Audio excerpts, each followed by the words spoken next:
In the morning, I'm standing at a checkout trying to decide whether I can afford the fruit and the bottle of bells.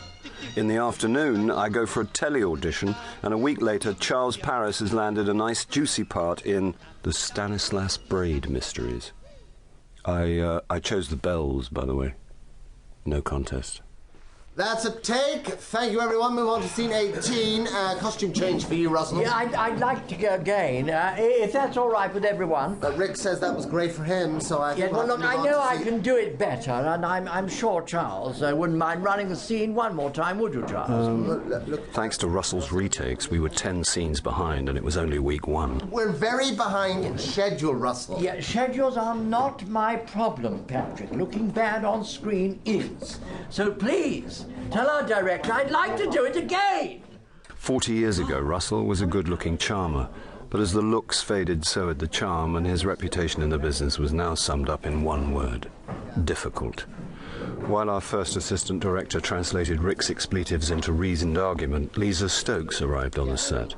She was a lousy actress, but a walking, talking Silicon Valley. How are you finding the show so far?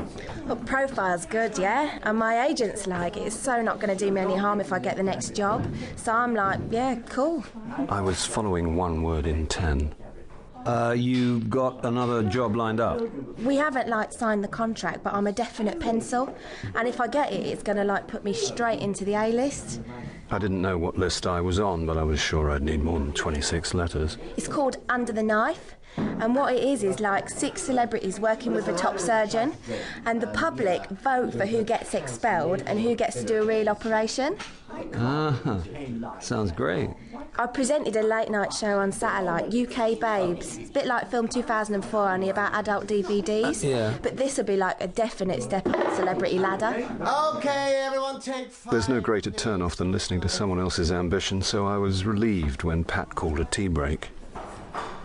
Gone for the muffin, Charles? Yeah. I thought you were a strict chocky-bicky man. Variety's the spice of life. So I keep telling you. Since I took up drinking at a professional level, I defined people by what they drank.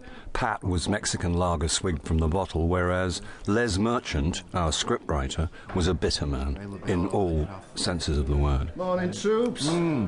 Anyone sees a producer, tip me the wink so I can leg it. Well, I did hear Ben Doherty was looking for you. That's all my ulcer needs.